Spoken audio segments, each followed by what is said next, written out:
বিষয়টা হলো দেখেন, আমাদের এই যে পাম্পের তেল টোটালি নাই। আমাদের কয়েকটা বাইক, এইটুকু এই যে বাইক আপনাকে তো দেখাইছি, আমার এই বাইক চলার মতো তেলটা আমি রাখছি, আর আমাদের নিজেদের দুই একটা গাড়ি, এটা অস্বীকার করি।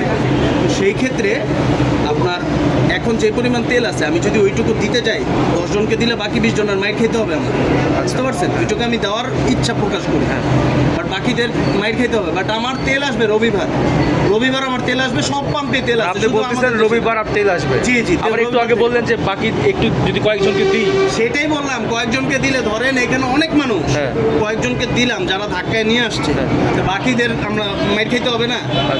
আপনি তো মিসজাজ করতে পারবেন। হ্যাঁ, এটা বুঝতে পারছি। এটাই বললাম যে আপনি আপনার জায়গা থেকে দেখেন, এটা আপনি পারবেন।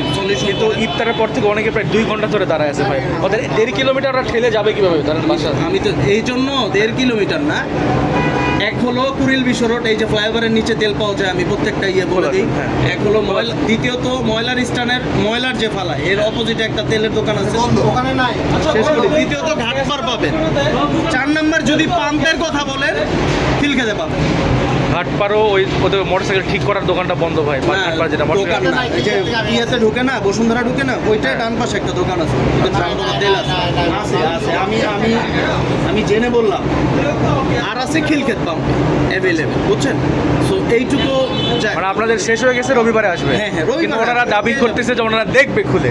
এখন ফায়ার ব্রিগেড, এটাই ওনাদেরকে আমি বলছি বিষয়। ফায়ার ব্রিগেড আমরা কিন্তু এর আগেও যখন তেলের দাম বাড়ছে, আমাদের এখানে অনেকগুলো জার্নালিস্ট রিপোর্ট করে নিয়ে গেছে যারা ছিল। আমরা সরকার তেলের দাম বাড়ানোর পর আমাদের মজুদের তেল আগের দামই দিচ্ছি। আচ্ছা, আমরা অন্যান্য পাম্পের মতো আটকে তারপর দাম বাড়ায় দিই নেই। আচ্ছা, আমরা যেটা লিগেল ওইটাই দিছি। এটা অনেকে যারা পুরান তারা সাক্ষী আছে, আপনি জিজ্ঞেস করতে পারেন। এখানকার যারা লোকাল, যারা রেগুলার নেয়, বসুন্ধরা, কুড়িল, এরা কিন্তু সবাই আমাদের পাম্প থেকেই তেল নেয়। আচ্ছা, তো ওই জায়গা থেকে আমরা কারোর সাথে মিসজাজ করবো এরকম না ভাই, বুঝতে পারছেন? ঠিক আছে।